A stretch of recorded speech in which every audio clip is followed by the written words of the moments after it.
Function ತುಂಬಾ ಚೆನ್ನಾಗಿತ್ತು. ತುಂಬಾ ಚೆನ್ನಾಗಿತ್ತು ಅಂದ್ರೆ ಬೊಂಬಾಟಾಗಿತ್ತು ಅಂತಾನೆ ಹೇಳ್ಬೇಕು. ಯಾಕೆಂತಂದ್ರೆ ಇವರೆಲ್ಲ ಯೂನಿಫಾರ್ಮ್ ಹಾಕೊಂಡು ಗೇಟ್ ಇಂದ ಹಿಡಿದು ಒಳಗಡೆ ಸ್ಟೇಜ್ ವರೆಗೂ ಏನು ಸೆಕ್ಯೂರಿಟಿ ತರ ಅವ್ರ ಪ್ರೀತಿ, ಒಂದು ಕರ್ಕೊಂಡು ಹೋಗೋ ರೀತಿ, ಅದೆಲ್ಲ ಇದೆಲ್ಲ ತುಂಬಾ ತುಂಬಾ ತುಂಬಾ ತುಂಬಾನೇ ಚೆನ್ನಾಗಿದೆ. ಯಾಕೆಂತಂದ್ರೆ ಕಾಂಗ್ರೆಸ್ ಎಲ್ರಿಗೂ ನಿಜವಾಗ್ಲೂ ಹೇಳ್ತಾ ಇದ್ದೀನಿ. ಅದು ಅಲ್ಲದೆ ಇವತ್ತು ಮುಖ್ಯವಾಗಿ ಎಲ್ರಿಗೂ ಸನ್ಮಾನ ಮಾಡೋದು ಒಂದು ತೂಕ ಆದ್ರೆ ನಮ್ಮ ಸತೀಶ್ ಅವ್ರದ್ದು ಬರ್ತ್ಡೇ ಅದೊಂದು ತೂಕ. ಹಾಗಾಗಿ ಅವ್ರಿಗೆ ಆ ಚಾಮುಂಡೇಶ್ವರಿ ಎಲ್ಲ ಒಳ್ಳೇದು ಮಾಡಬೇಕು, ಒಳ್ಳೆ ಕೆಲಸಗಳನ್ನ ಮಾಡ್ತಾ ಇದ್ದಾರೆ. ಇನ್ನು ಇದಕ್ಕಿಂತ ಹೆಚ್ಚಿನ ಕೆಲಸಗಳನ್ನ ಮಾಡಲಿ, ಆ ದೇವಿ ಕಾಪಾಡಲಿ ಅಂತ ನಾನು ಬಯಸ್ತೇನೆ.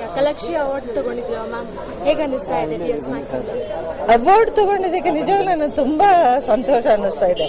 ಯಾಕೆಂದ್ರೆ ಅವಾರ್ಡ್ಗಳು ಎಷ್ಟು ಬಂದರೂ ಆರ್ಟಿಸ್ಟ್ಗಳಿಗೆ ಸಾಲದು, ಬರ್ತಾನೆ ಇರಬೇಕು, ನಾವು ತಗೋತಾನೆ ಇರಬೇಕು.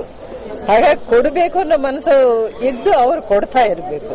ಹಾಗಾಗಿ ಇವರು ಸತೀಶ್ ಅವ್ರ ಕಡೆಯಿಂದ ಅವರೆಲ್ಲ ಸೆಲೆಕ್ಟ್ ಮಾಡಿ ಆ ಬಿರುದನ್ನು ಕೊಟ್ಟಿದ್ದು, ಪ್ರಶಸ್ತಿಯನ್ನು ಕೊಟ್ಟಿದ್ದು ನನಗೆ ಬಹಳ ಖುಷಿಯಾಗಿದೆ. God bless them. Thank you ma'am.